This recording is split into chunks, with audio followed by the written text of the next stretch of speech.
দীর্ঘ এক যুগেরও বেশি সময় ধরে বিলীন হচ্ছে ঝাউ গাছ। এসব ঝাউ গাছ রক্ষায় প্রতি বছর সরকারি অর্থ খরচ করে বাঁধ দেওয়া হচ্ছে। আমার পেছনে আপনারা যেই জিও ব্যাগ দেখতে পাচ্ছেন, এসব জিও ব্যাগ দিয়েও কিন্তু ঝাউ গাছের যে বিলীন হচ্ছে সেটি ঠেকানো যাচ্ছে না। পরিবেশ কর্মীরা বলছেন ঝাউ গাছের যে শেকড় রয়েছে সেই শেকড় দিয়ে বালি ধরে রাখার সক্ষমতা অনেকটা কম। তাই পরিবেশ কর্মীরা বারবারই বলছেন ঝাউ গাছের বিকল্প কোনো বৃক্ষ নির্বাচন করবার জন্য। সাম্প্রতিক সময়ে সমুদ্র পৃষ্ঠের উচ্চতা বাড়ছে। গেল এক দশক ধরে কক্সবাজার সৈকতের বিভিন্ন পয়েন্টে একাধিক ভাঙন দেখা দিয়েছে। ভাঙন রোধে পানি উন্নয়ন বোর্ড 4 কিলোমিটার এলাকা জুড়ে জিওব্যাগ স্থাপন করলেও তা কোনো কাজে আসছে না। গেল কয়েকদিনে সাগরে জোয়ারের পানি স্বাভাবিকের চেয়ে 2 থেকে 3 ফুট উচ্চতায় বেড়ে তীরে আছড়ে পড়ছে। প্রচণ্ড ঢেউ চাপে তীর রক্ষায় স্থাপন করা জিওব্যাগগুলোর অধিকাংশই ছিঁড়ে গেছে। জিওব্যাগের ছাপিয়ে একে একে ঝাউ গাছ উপড়ে পড়ছে। স্থানীয়রা জানান প্রতি বছর ভাঙন এবং বিলীন হচ্ছে ঝাউ গাছ। টেকসই এবং স্থায়ী বাদ দেওয়ার কথাও জানান তারা।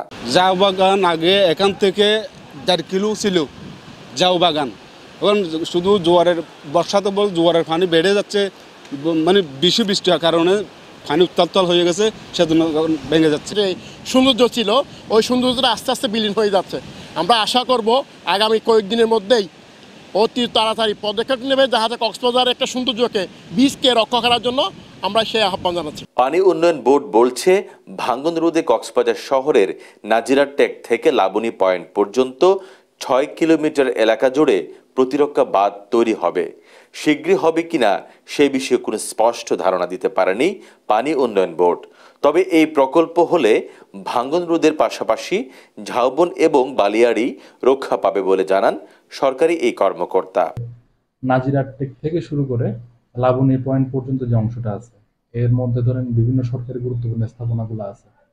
এখানে এয়ারফোর্স বেসটা আছে, তারপর হচ্ছে কক্সবাজার যেটা স্টেডিয়ামটাও আছে, তারপরে হচ্ছে যে লাবণী পয়েন্ট থেকে শুরু করে মেইনলি ঝাউ বাগানটা কিন্তু এই পোর্শনটাতেই বেশি। এই পুরো পোর্শনটাকে আমরা প্রোটেকশন দেওয়ার জন্য ডিপিপিটা আমরা রেডি করছি, ডিজাইনও ফাইনাল মোটামুটি। ঝাউবাগান দেখভালের কাজ বন বিভাগের এই কর্মকর্তা জানালেন জোয়ারের কারণে ভাঙন তীব্র হচ্ছে। সৈকতের নাজিরার টেক, ডায়াবেটিক পয়েন্ট, কবিতা চত্বর, শৈবাল পয়েন্ট, লাবণী পয়েন্ট সহ বেশ কয়েকটি স্থানে ভাঙন দেখা দিয়েছে। গেল 1 মাসের মধ্যে প্রায় 250 বড় এবং কয়েক হাজার ছোট ঝাউ চারা উপড়ে গেছে। নাজিরার টেক থেকে ইনানি পর্যন্ত যে ঝাউ বাগানগুলো আছে, এখানে প্রায় 3-4টা জায়গায় আমাদের ভাঙন শুরু হয়েছে। এর মধ্যে নাজিরার টেক, নতুন বাগান এলাকা, তারপর কবিতা চত্বর এবং লাবণী পয়েন্ট এবং এছাড়া ইনানি এলাকায় কিছু চারা ভেঙে গেছে সাম্প্রতিক জোয়ারে। এটার প্রধান কারণ হচ্ছে বিশ্বজুড়ে যে জলবায়ুর পরিবর্তন হচ্ছে, উষ্ণায়ন হচ্ছে, সাগরের উচ্চতা বেড়ে যাচ্ছে এবং অনিয়মিত যে জলোচ্ছ্বাস তৈরি হচ্ছে। এতে করে যে ঝাউবনগুলো আছে, ঝাউবনের কিনারা, বিশেষ করে সাগর পাড়ের কিনারাগুলো ঢেউর আঘাতে ভেঙে পড়ছে।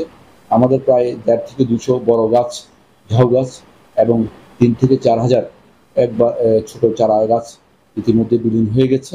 1961-62 সালে সৈকতের নাজিরার টেক থেকে হিমছড়ি পর্যন্ত 12 হেক্টর বালিয়াড়িতে প্রথম ঝাউ গাছের চারা রোপণ করে বন বিভাগ।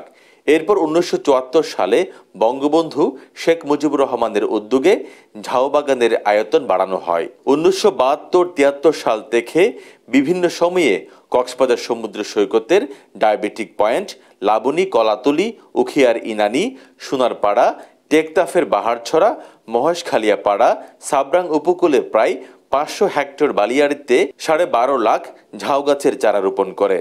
গত 10 বছরে ঝড় জলোচ্ছ্বাসে সমুদ্র গর্ভে বিলীন হয়েছে 7 লাখের বেশি ঝাউ গাছ। তৌফিক লিপু, টিটিএন।